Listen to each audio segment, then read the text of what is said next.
Kuha natin. Abal-abal kung tawag. Hello, what's up po sa inyo mga kabagis? Ngayong araw po ay manghuli po tayo ng salagubang.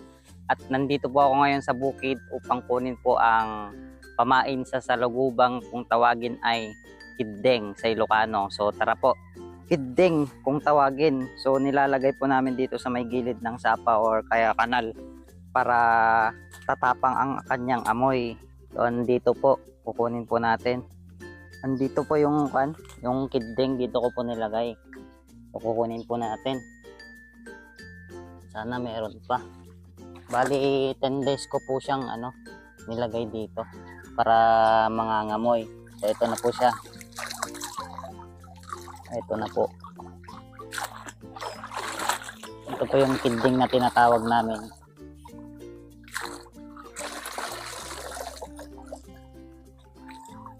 Bali balat po ng balat po ng kahoy. Kung tawagin namin is kola-kola. Ito po siya. Ito na po yung tinatawag namin na kidding. Ayan. Balat po ng kahoy po ito. O maamoy po to, mabaho. Pero gustong gusto po ng salagubang na amuyin to. So ibibilag ko lang po. So pwede natin gamitin mamayang gabi. Gusto ko lang po sanang magpasalamat sa mga patuloy na sumusuporta sa Kabagis channel, sa mga OFW po natin dyan. Maraming salamat po yung mga kababayan natin na nasa abroad. Saludo po ako sa inyo. At sana mag-ingat po kayo palagi. God bless po. Marami pong salamat sa inyong suporta. Andito na po ako sa bahay at isasampay lang po natin tong kidding para matuyo. And then mamaya pag natuyo na, lalagyan po natin ng suka at babalutin po natin ng maigi para ma-preserve ang kanyang amoy. Sampay lang po natin. Ayun. So ito na mga kabagis yung ating kidding, tuyo na siya. At lalagyan na lang natin ng suka and then babalutin natin para ma-preserve ang kanyang amoy. Kung natin na suka para mangamoy.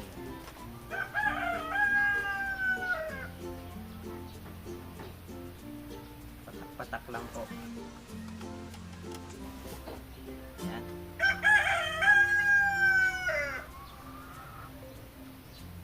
Plastic po natin.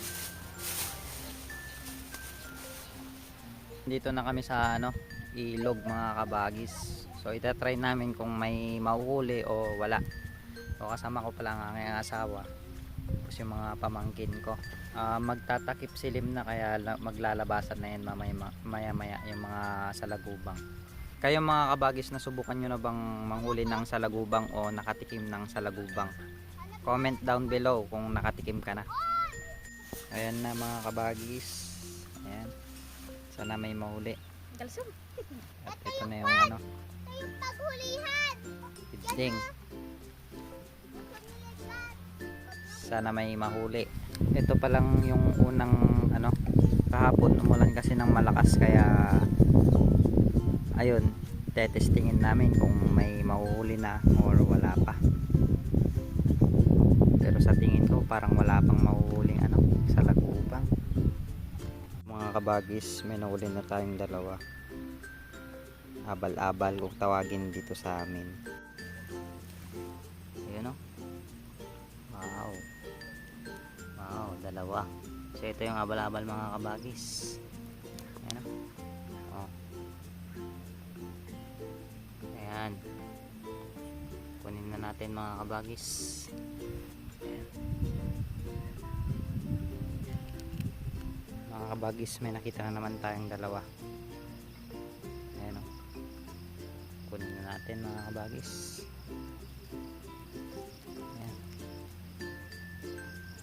Idol, may dalawa na naman. Dalawa na naman mga idol. Kunin na natin to.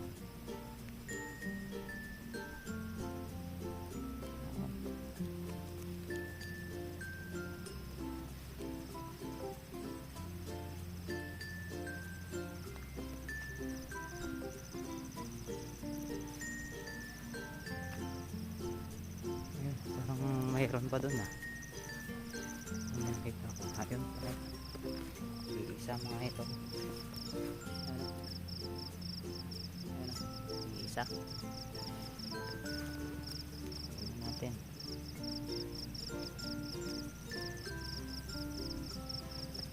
May lumipad sa likod ko. Ayan. May isa pa. Ayan. Kunin na natin. Ayan. Swerte. Ito na yung nakuha natin. Marami na. Meron pa sa naka-plastic bottle. Ayan mga idol. Meron na naman dito. Ayan o. Oh. Dalawa. Kunin na natin mga idol. Hindi nakasya sa kamay ko. Ayan o. Hulog na.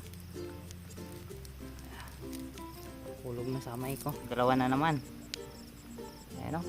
Kunin na natin mga idol. Hindi nakasya sa kamay ko. Kaya nilagay ko na dito sa may bag. Nilalagay ko na. Wala akong lalagyanan. Ayan o.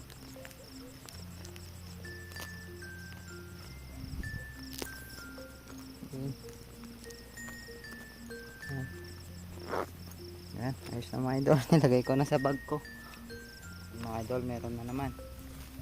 Ayun. Ayun o. Ayan. Dalawa. Kunin na natin mga idol. Ayun mga idol, meron na naman.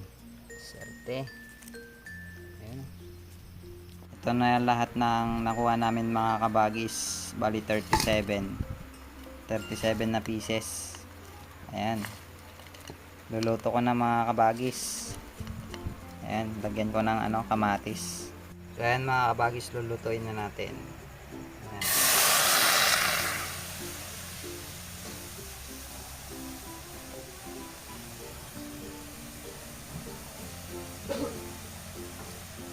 Lagyan natin ng asin.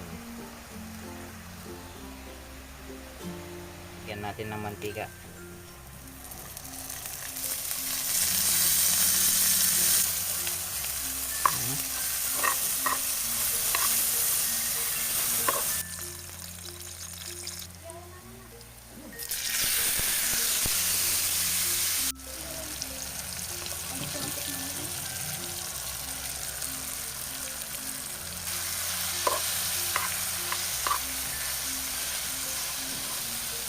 So ito na mga kabagis yung abal-abal.